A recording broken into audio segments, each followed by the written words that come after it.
आशावादी कहानी। दोस्तों, कहानी हमारे जीवन का एक अहम हिस्सा है। हम सब किसी न किसी कहानी के पात्र होते हैं, पर कुछ कहानियाँ ऐसी होती हैं जो हमारी तो नहीं होती हैं, लेकिन वो हमारे लिए होती हैं। इस चैनल पर कुछ बेहतरीन आशावादी कहानी संकलित की गई है। दोस्तों, चलिए देखते हैं कि इस पेज पर कौन सी कहानी संकलित की गई है। किसी शहर में एक प्रोफेसर साहब रहते थे। उनका बेटा बहुत आलसी था। उसे जब भी कोई काम कहते तो उसके पास उस काम को न करने के कई बहाने होते थे। उसकी इस आदत से वे परेशान थे। बेटा अब बड़ा हो चला था और पढ़ाई भी पूरी कर ली थी, अब पर उसकी आदत में कोई सुधार नहीं आ रहा था। एक दिन प्रोफेसर साहब ने बेटे को बुलाया और गुस्से से कहा, तुम इतने बड़े हो गए हो, दिन भर घर में पड़े रहते हो। आज घर से निकलो, कुछ कमा कर ही घर आना, वरना तुम्हें आज खाना नहीं मिलेगा। पिता की बात सुनकर दुखी मन से बेटा बाहर निकला और घर से बाहर ही पिता के काम पर जाने का इंतजार करने लगा। पिता के जाने के बाद वह घर आया और अपनी माँ को सारी बात बता के रोने लगा।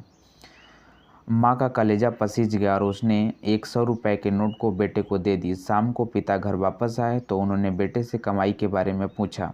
बेटे ने वह 100 रुपये पिता के सामने रख दिया। पिता समझ गए कि माँ ने इसकी मदद की है।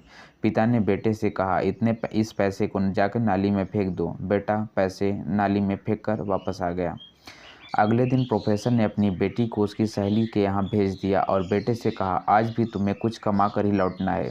बेटा बाहर निकला, पर आज उसकी मदद करने वाला कोई नहीं था। अब वह हार थक कर एक सड़क पर खड़ा हुआ था तो सामने सीमेंट का एक गोदाम देखा। वह गोदाम में गया और मैनेजर से बोला, सर क्या मुझे कोई काम मिलेगा? मैनेजर ने कहा, ये तुम इन सीमेंट की बोरियों को उठाकर ट्रक में डाल सकते हो तो ये काम मैं तुमको दे सकता हूँ। कोई अन्य चारा न देख लड़के ने बोरी उठानी शुरू कर दी। काम खत्म होने के बाद 50 रुपये को लेकर घर पहुंचा। पिता लौटे और उसके सामने रख दिया। पिता ने उन रुपयों को पास की नाली में फेंकने को कहा तो बेटा आंखों में आंसू भर कर बोला, पिताजी, इन रुपयों को कमाने में मेरी कमर टूट गई है, कंधों में चोट आई है, पूरा शरीर दर्द कर रहा है। इस पैसे को आप पास की नाली में फेंकने के लिए कह रहे हो? पिताजी मुस्कुराए और बोले, बेटा, आज तुमने मेहनत से कमाए पैसे की कदर को समझ लिया। मैं तुम्हें यही एहसास करना चाहता था। यह कहकर पिता अपने बेटे को गले लगा लिया, क्योंकि उस दिन उसने मेहनत की कमाई की कीमत को समझ चुका था। दोस्तों, ये कहानी कैसी लगी कमेंट बॉक्स में ज़रूर बताएं।